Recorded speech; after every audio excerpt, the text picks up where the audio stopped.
Hello everybody, my name is Wilder, and today I thought we'd take a look at the new Pokemon Sword and Shield Direct. I wanted to watch it with you once again and kind of pick it apart this time, kind of analyze the trailer, and see what things I missed watching it the first time, because the first time was just my raw reaction. If you want to see that, there's a card in the top right corner, you can go and watch that before we get into this. So let's get into this. There's a lot to unpack here. So right away I'm going to start with the trailer, like just the first thing we were shown. Oh, these colors. Okay, I said it in my reaction video. The colors in this trailer, in this game, are amazing. I love the aesthetic. I love the style they decided to go with. I mean, look at this. It's so bright. So this is probably where you meet all three of the starters here, and I love I love the fist bump with Score Bunny. I honestly do. Because, like, I love all three of these starters. They look so cute. They're absolutely amazing. These areas look so pretty. The aesthetic, I love it so much. I am so happy that this game is visually impressing me. And then here are the new Pokemon. Wooloo. Wooloo. Everybody is going absolutely crazy over Wooloo. Me too. Me included. I love Wooloo so much. This is the area... Hold on. This area, like, right here. Look at this. This is where I stopped in the in my reaction video, right? I mean, these are all beautiful, but this area right here is where I stopped and was like, I love. The game just looks so wonderful. I'm blown away with how it looks. Honestly, I can't stop talking about it because I love it. And then, of course, the battle themes. Oh, Corviknight. Who does not want a Corviknight? And then the wild areas. These wild areas, or this wild area. I don't know how many there actually are. There could be one. There could be many over the region, but it's amazing. So quite a few things here. One, the Pokemon walking around. I wanted that. I made a video of what I was hoping for Sword and Shield. Card in the top right corner. And this is one of the things that I wanted, is the Pokemon to walk around like in Let's Go, Pikachu and Eevee, because I actually really enjoyed that. Hold on, I don't want to get into raid battles yet. But like the wild area is such a good idea.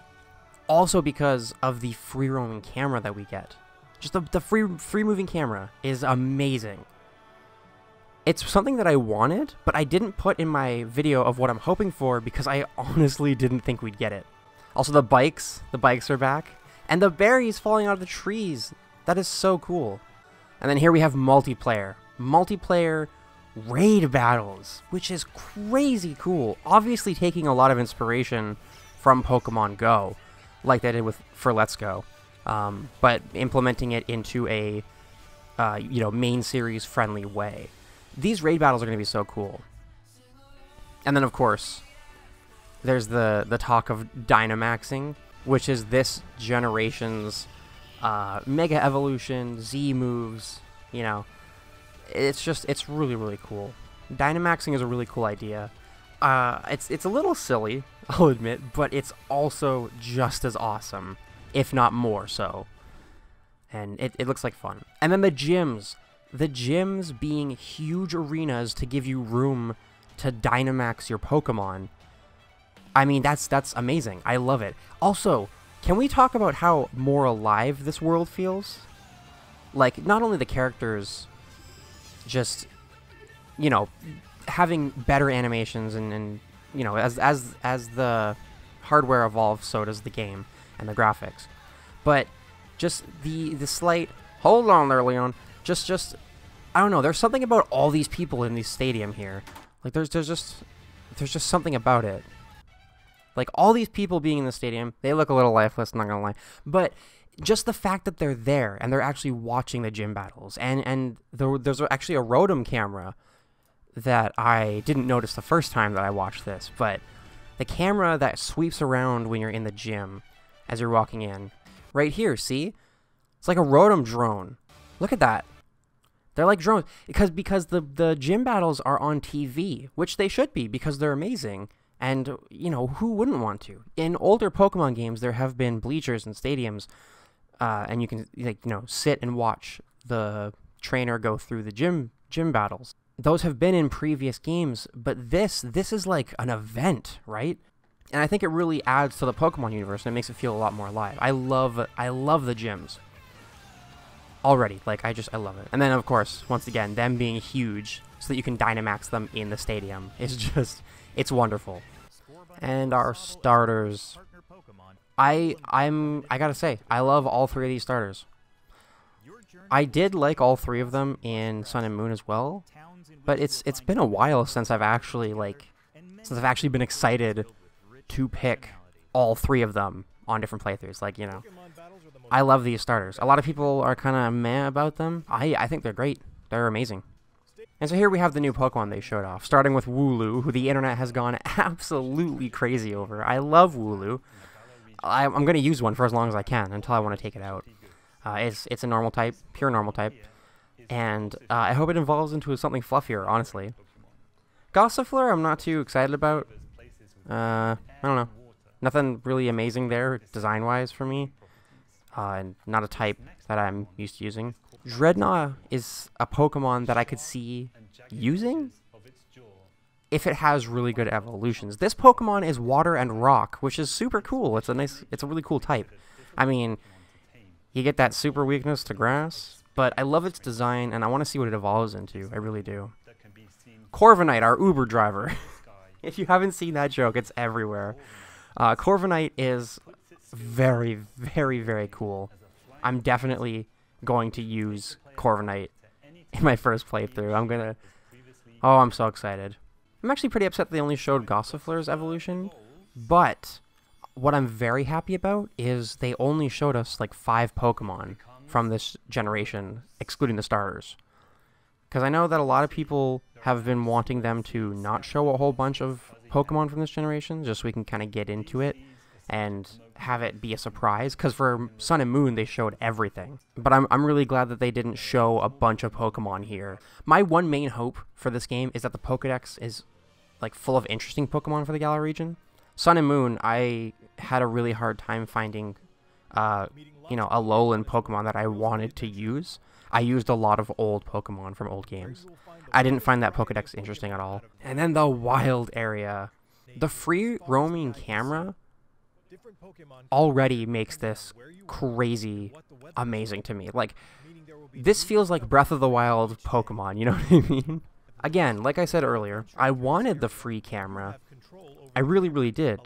But I did not think they would give it to us at all. Like, not even in a separate area like this. I'd like a free roaming camera in town as well. I know we're not going to get that, but even just in the wild area is fine by me. And then, of course, Dynamaxing, which a lot of people have been talking about. It's pretty silly, honestly. But like I said before, it's just as amazing and crazy as it is silly. You know, but I like it, and I really hope that they tie in the story to Dynamaxing so that we can find out what it's all about, because those portals above the Pokemon, they don't look safe, you know, they don't look very friendly. Like, if I saw this, like 2 giant portals around a stadium from the outside, and didn't know what was going on, I'd run screaming. It's scary. I do hope they bring the story to revolve around that so that we can understand what it's about, so we can see if it is bad or something. You know, if we're using some type of ability that we shouldn't be, but it's just becomes so natural. You know, something like that would be cool. And then, of course, raid battles. This is so cool. I wanted them to bring back multiplayer from Let's Go, like in the style of Let's Go. We didn't get that, but that's fine. That's fine, as long as they bring some type of multiplayer that isn't the traditional trading, battling, you know, that type of stuff. These raid battles look like they're going to be really, really cool, and I'm really excited.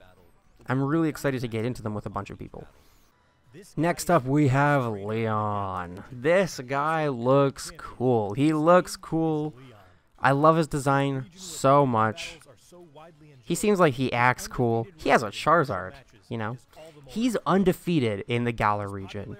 But the one thing I love about him already is that people love him. Look at this. Look at all these people that actually love him and are fans of him, you know. He is a superstar. He is undefeated. He's the champion. People should love him. It should feel like he is a, you know, celebrity. In the Pokemon world, hold up, Hop. Hop on out of here. I got something to say. It should feel like the champion is a super celebrity, and we didn't get that a whole lot in the past, you know. We got some of that with Cynthia, but not a whole lot. it's nice to see that he's being treated as a celebrity and that he's actually, like, you know, loved by a lot of people and has a lot of fans. It's really cool to see. I like that they're doing that. This is Hop. This is our rival for this game. He interests me only because of fan theories that have been going around about him. He's Leon's younger brother, and a big theory that I've seen going around a lot is that he is going to get kind of jealous of Leon's fame. You know, he's going to want to take Leon's place. Because, I mean, Leon looks cool. He acts cool. You know, people love him. Like I said, he's a superstar. He is a celebrity in the Galar region because he is the champion, undefeated. And Hop is going to, the theory is, Hop is going to want to, you know, take over his brother's place and beat him and, like, rise up and be as good as him, but he's not going to be able to, and it's going to make him upset and angry, and he's going to eventually kind of go down the wrong path and join our enemy team in this game, whatever they may be. And that is a really, really cool idea. I don't know if they're going to do it, but if they did, that would be a really, really cool idea for your rival to kind of get a little corrupt and go down the wrong route, and you and his older brother can pull him back. I think that would be super cool. So we also had our professor revealed. This is Professor Magnolia. She's quite an older lady. I think even though she is, you know, in the lab coat, they also kind of threw in her own personality and flair like they do with all the other professors, except, you know, Professor Oak, who's kind of basic, but whatever. And then there's also the assistant, Sonia, who everybody's going crazy over. People love her. Twitter is filled with fan art of her already. She looks cool too. I love the design. People were also talking about the, like, look at her twirler hair. Like, just the character and how alive they feel. Just the attention that was put into making the world feel alive. Like, and as we're talking about this, we're coming back to the stadium where I said all the people there actually make it feel alive. You know, I love what this game's doing, how it's evolving from previous games. And I think that this is a huge step forward in terms of what it looks like, you know. There's a lot of little changes that I appreciate and that I definitely noted. And then there are a few big changes that I appreciate a lot. This gym, if this grass gym is first, I'm going to destroy this gym, by the way. I'm picking Score Bunny.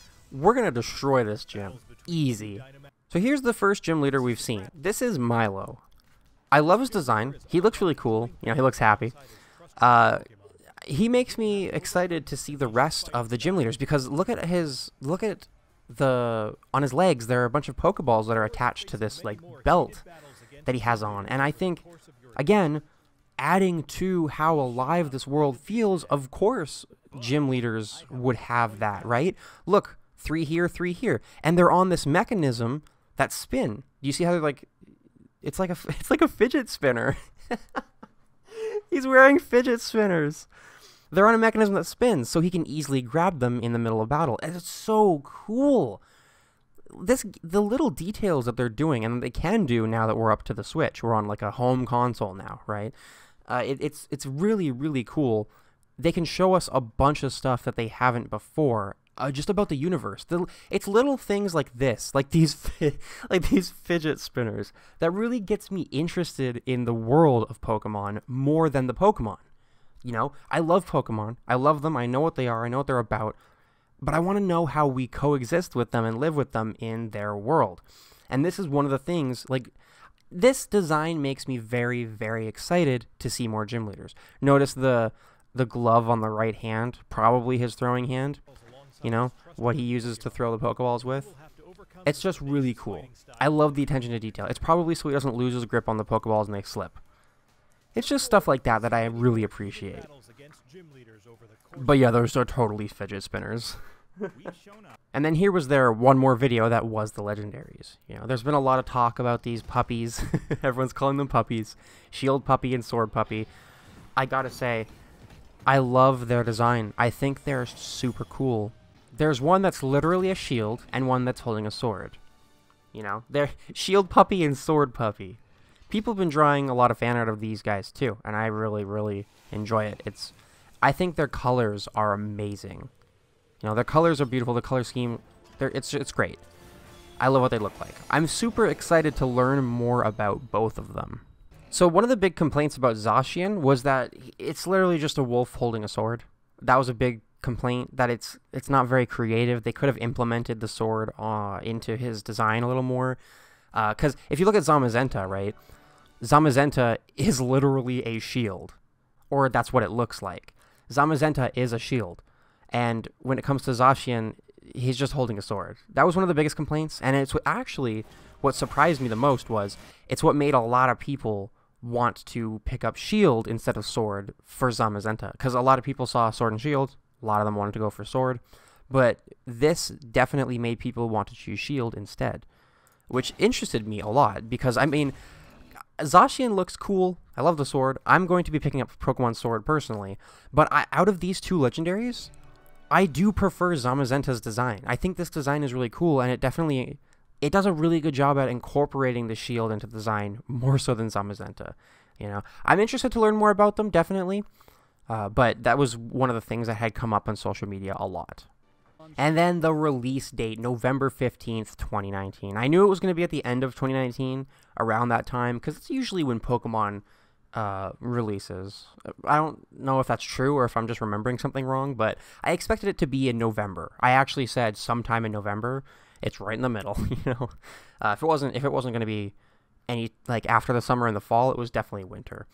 But the thing that interests me the most is this double pack. This double pack is so cool, not only because it comes with both games, but because there's something they don't show here that I found on a third-party site. And I'll put a picture up on screen right now.